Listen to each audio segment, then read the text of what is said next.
इस वीडियो में हम ये देखेंगे कि माइक्रोसॉफ्ट एक्सेल के अंदर हम किस तरह से डाटा टेबल क्रिएट कर सकते हैं। प्राइमरीली जब हम किसी भी लिस्ट पे काम करते हैं तो हमारे पास डाटा के अंदर फ़िल्टर के ऑप्शन अवेलेबल होते हैं जिसको हम इस्तेमाल कर सकते हैं। जैसे कि आपने यहाँ पर देखा ऑटो फ़िल्टर आपके पास अवेलेबल हो जिसमें से कोई भी आप फ़िल्टर वगैरह अप्लाई कर सकते हैं। लेकिन आमतौर पर जब हम लिस्ट पे काम कर रहे होते हैं तो माइक्रोसॉफ्ट एक्सेल ने एक बहुत ही वंडरफुल फीचर नया इंट्रोड्यूस किया with the name of data table. Data table के कई एक फ़ायदे हैं, हम एक एक करके तमाम को रिव्यू करते हैं। डाटा टेबल क्रिएट करने के लिए आपको इंसर्ट के टैब में क्लिक करना होगा और इंसर्ट में आपके पास एक टेबल का ऑप्शन अवेलेबल है, आपने उस पर क्लिक करना। जैसे आप इंसर्ट में टेबल पे क्लिक करते हैं तो माइक्रोसॉफ्ट एक्सेल पूरी रेंज को सेलेक्ट कर लेता है। ये जो हम डिस्कस कर चुके हैं, कंटिन्यूअस रेंज एक पूरी जो होती है जिसमें ना ही कोई बीच में कॉलम एम्प्टी होता है या रॉ एम्प्टी होती है, वो पूरे को सेलेक्ट कर सकता है। लेकिन अगर अज्यूम करें कि आपके पास कोई ऐसा टेबल है जिसमें रॉ या कॉलम छूटा हुआ है तो आप मैनुअली भी इस पूरी रेंज को सेलेक्ट कर सकते हैं और ओके कर सकते हैं। अच्छा, दूसरा सवाल जो ये कर रहा है कि माई टेबल हैज़ हेडर्स, इसका मतलब ये है कि जो हमारी टेबल की पहली रॉ है उसके अंदर हमने टाइटल्स दिए हुए हैं, हेडर्स दिए हुए। जैसे हम ओके करेंगे आप देखें माइक्रोसॉफ्ट एक्सेल ने विद इन नो टाइम आपके पूरे के पूरे डाटा को टेबल में कन्वर्ट कर दिया।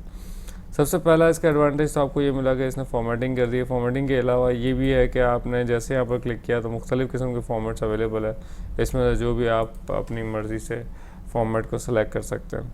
नंबर 2 ये आप देखेंगे इसने ऑटो फ़िल्टर के आपके पास ऑप्शंस क्रिएट कर दिए हैं और जिसके अंदर आपको मुख्तलिफ़ किस्म के ऑप्शन जिसको आप सेलेक्ट कर सकते हैं। नंबर 3 ये है कि आप जब नीचे ड्रिल डाउन करते हैं तो आपको फ्रीज फेंस करने की ज़रूरत नहीं है। आप यहाँ पर देखना है कि इसने ऑटोमेटिकली ABC या जो आपके कॉलम नंबर्स कॉलम लेटर्स होते हैं उसकी जगह आपके जो टाइटल थे उसको सेलेक्ट कर लिया, ठीक है ना। अकॉर्डिंगली जब भी हम माइक्रोसॉफ्ट एक्सेल के अंदर काम करते हैं तो वहाँ पर जिस भी ऑब्जेक्ट को आपने सेलेक्ट किया होता है उससे रिलेटेड आपके पास ऊपर नया कॉन्टेक्स्ट सेंसिटिव टैब आ जाता है। Same is the case for table जैसे आपने टेबल के अंदर क्लिक किया तो आपके पास टेबल टूल्स के नाम से एक नया कॉन्टेक्स्ट सेंसिटिव टैब आ गया। इस टैब में आप देखेंगे यहाँ पर सब एक आपके पास check box available total row का।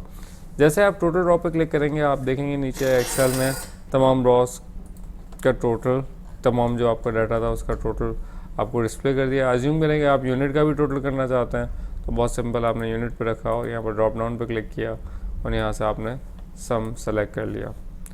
प्राइमरीली हमने ये देखा कि माइक्रोसॉफ्ट एक्सेल में टेबल आप क्रिएट कर सकते हैं और टेबल का सबसे बड़ा फ़ायदा आपको एक ऑटो फिल्टर्स मिल जाते हैं। दूसरा ये फ़ायदा है कि आप इसमें टोटल्स परफॉर्म कर सकते हैं। तीसरा जो बड़ा फ़ायदा है वो ये है कि जैसे अज्यूम करेंगे हमारे पास यहाँ पर कुछ टेबल बना हुआ है,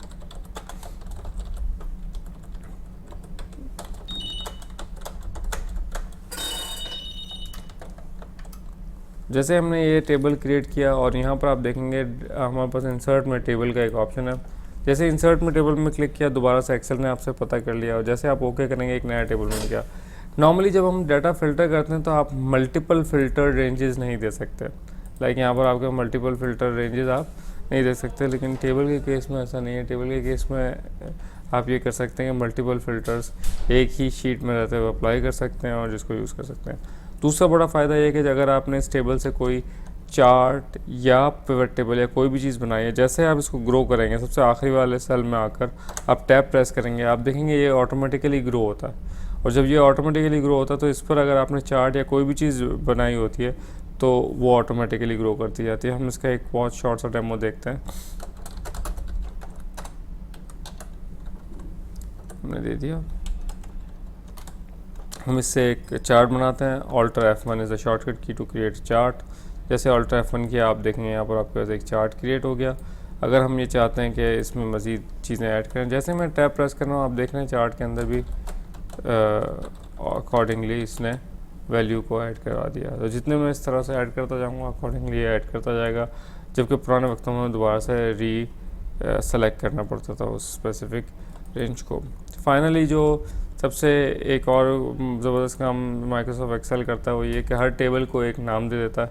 जैसे इस टेबल को इसने नाम दे दिया टेबल 2 का।